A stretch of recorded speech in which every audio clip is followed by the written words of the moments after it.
Good afternoon student. आज हम सभी अर्थ के आधार पर वाक्य के भेद पढ़ने जा रहे हैं।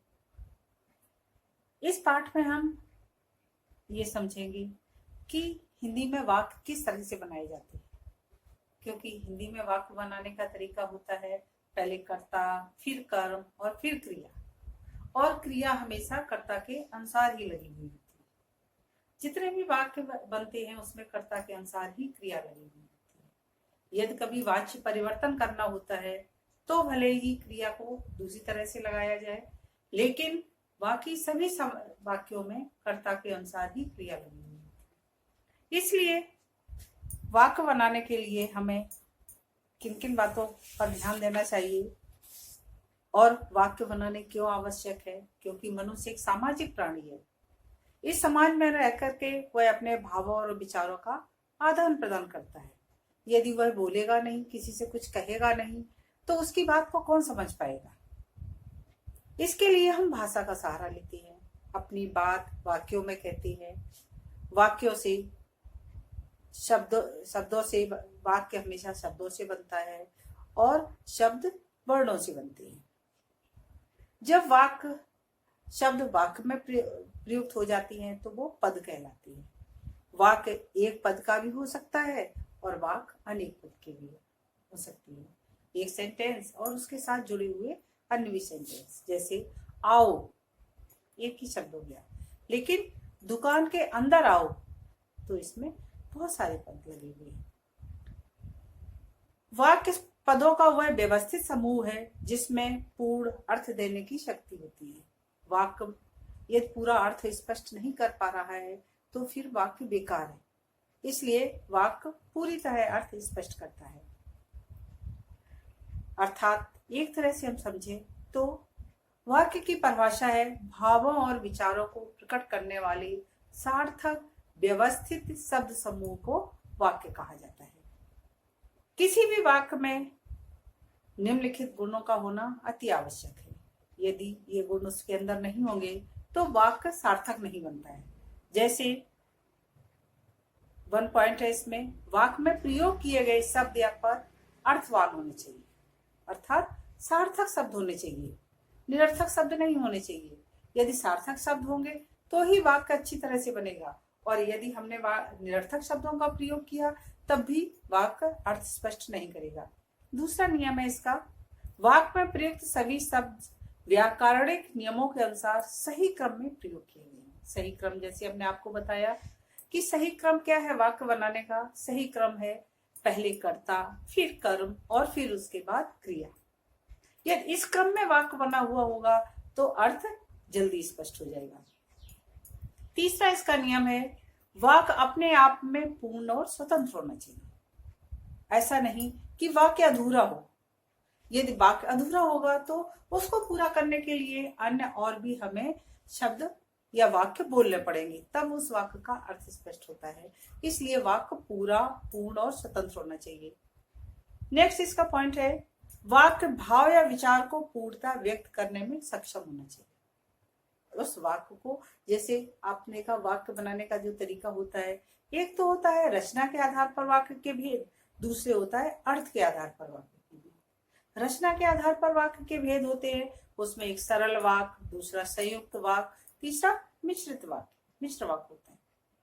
लेकिन क्योंकि आपकी क्लास में रचना के आधार पर वाक्य के भेद नहीं है, सिर्फ अर्थ के आधार पर वाक्य के भेद है, इसलिए आपको अर्थ के आधार पर वाक्य भेद ही पढ़ाएंगे। वाक्य जब बनाए जाते हैं तो उसके दो अंग होते हैं, एक होता है उद्देश्य और दूसरा होता है विधेय। जैसे हम आपको एक उदाहरण बता रहे कि कुछ बच्चे पार्क में खेल रहे हैं, ये वाक्य हुआ। अब इस वाक्य में हमें ये छांटना है कि इसमें कौन सा शब्द उद्देश्य है और कौन सा शब्द विधेय है। अब उद्देश्य क्या हुआ, उद्देश्य कौन से शब्द होते हैं, वाक्य में जिसके बारे में कुछ कहा जाए वह उद्देश्य कहलाता है। जिसके बारे में कुछ कहा जाता है वो शब्द उद्देश्य कहलाता है। अब कुछ बच्चे पार्क में खेल रहे हैं, इस वाक्य में किसके बारे में कहा जा रहा है, बच्चों के बारे में। इसलिए इस वाक्य का कर्ता क्या हो गया, कुछ बच्चे, और विधेय क्या होता है? विधेय वह होता है जिसमें कर्ता उद्देश्य के बारे में कुछ कह रहा होता है। और क्या कह रहा होता है? वो विधेय कह रहा है। अब उद्देश्य के बारे में कह रहा है, अच्छा कुछ बच्चों के बारे में कह रहा है। कुछ बच्चे क्या कर रहे हैं? अर्थात खेल रहे हैं, पार्क में खेल रहे हैं। तो पार्क में खेल रहे शब्द क्या हो गया? विधेय हो गया। और कुछ बच्चे क्या हो गया? उद्देश्य हो गया। इस तरह से वाक्य को उद्देश्य और विधेय दो अंगों में। वाक्य के आवश्यक तत्व कौन कौन से होते हैं? क्या क्या चीजें वाक्य में होनी बहुत जरूरी है? वाक्य में के आवश्यक तत्व 6 होते हैं। एक होता है सार्थकता, दूसरा होता है अविच्छिन्नता, तीसरा होता है योग्यता, चौथा होता है पूर्णता, और पांचवा होता है मेल या समन्वय, और छठा है पद क्रम। अब सार्थकता क्या होती है? अब हम आपको इन सब के बारे में डिटेल में बता रहे। सार्थकता क्या होती है? सार्थकता अर्थात वाक्य का गठन जिन सार्थक शब्दों से हुआ है। यदि वाक्य में सार्थक शब्दों से उसको वाक्य को बनाया गया है तो वाक्य सार्थक हो गया। परंतु यदि परिस्थितिवश कहीं निरर्थक शब्द भी आ जाए तो भी वाक्य का प्रयोग अर्थपूर्ण होना चाहिए। जैसे खटखट शब्द निरर्थक है, परंतु यदि हम कहें कि दरवाजे पर किसी ने खटखट की है तो इसका अर्थ निकल रहा है, इसलिए ये शब्द अर्थपूर्ण हो गया। यदि हम इसको इसी तरह कहते हैं कि दरवाजे पर किसी ने खटखट की है तो ये अर्थ निकल रहा है। और यदि हम साधारण तरह से खटखट शब्द बोलते हैं तो ये निरर्थक शब्द होता है। दूसरा इसका तत्व है वो अविच्छिन्नता। अविच्छिन्नता का मतलब है वाक्य के पदों में अविच्छिन्नता अर्थात अथवा समीपता होनी चाहिए कि वाक्य किस तरह का हो। असंगत शब्दों के मेल से वाक्य बनाना या अटक अटक कर बोलना, या दोनों परिस्थितियों में वाक्य का स्तर रहता है। जैसे हम एक उदाहरण दे रहे हैं, जैसे श्याम जाता है। अब इसमें हमने बाजार नहीं लिखा हुआ है, और यदि बाजार लिख दिया जाए तो समीपता और अविच्छिन्नता में परिवर्तित हो जाती है। अर्थात यदि हम लिख देते हैं कि श्याम बाजार जाता है तो वाक्य, अब हमने उसको लिखा श्याम जाता है और फिर लिख दिया बाजार, तो ये अविच्छिन्नता हो गई। अर्थात शब्दों को क्रम से नहीं लिखा हुआ है। यदि हम इसको लिखते हैं कि श्याम बाजार जाता है तो वाक्य पूरा अर्थ स्पष्ट करता है। तीसरा इसका तत्व क्या है? योग्यता। अब वाक्य में योग्यता क्या होनी चाहिए? वाक्य का अर्थ, योग्यता का अर्थ है कि शक्ति या सामर्थ्य। वाक्य किस तरह का होना चाहिए? कोई वाक्य यदि बनाया जाए तो किस तरह से बनाए? जैसे अमिता डंडे से आटा गूंदती है। अब आप सोचिए कि इसका क्या अर्थ निकल रहा है? नहीं निकलेगा ना। अर्थात उसमें कौन सी क्रिया लगनी चाहिए, कौन सा कर्म लगना चाहिए, और कौन से कर्ता के साथ कौन सा क्रिया लगाना सही रहता है। यदि इस तरह के वाक्य होते हैं तो उनमें एक विशेष योग्यता होती है। अब हम यदि इसको इस तरह से बोलते हैं,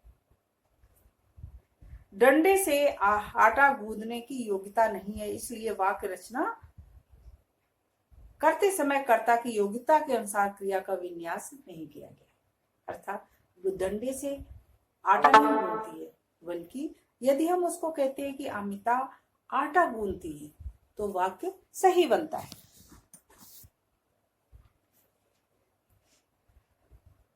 दूसरे फोर्थ है इसका तत्व पूर्णता। अर्थात वाक्य पूरा होना चाहिए। कैसे? वाक्य अपने में पूर्ण होना चाहिए। माधव करता है।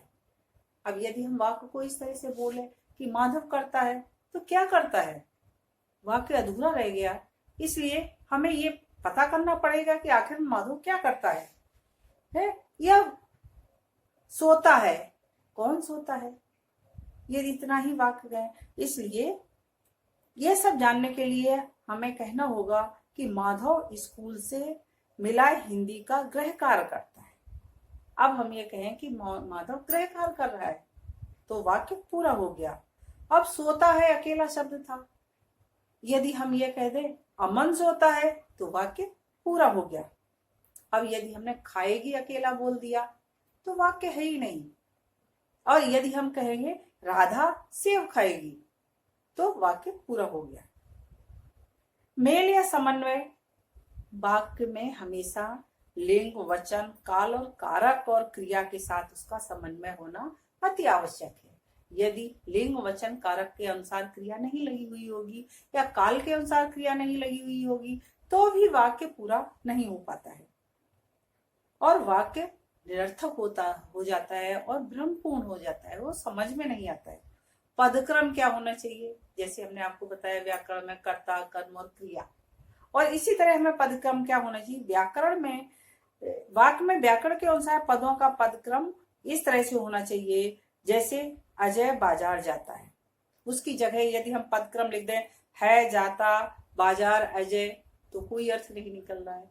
और यदि हमने इसको इस तरह से लिखा कि अजय बाजार जाता है तो इसका अर्थ निकल रहा है। इसलिए वाक्य का पदक्रम भी होना अति आवश्यक है। धन्यवाद।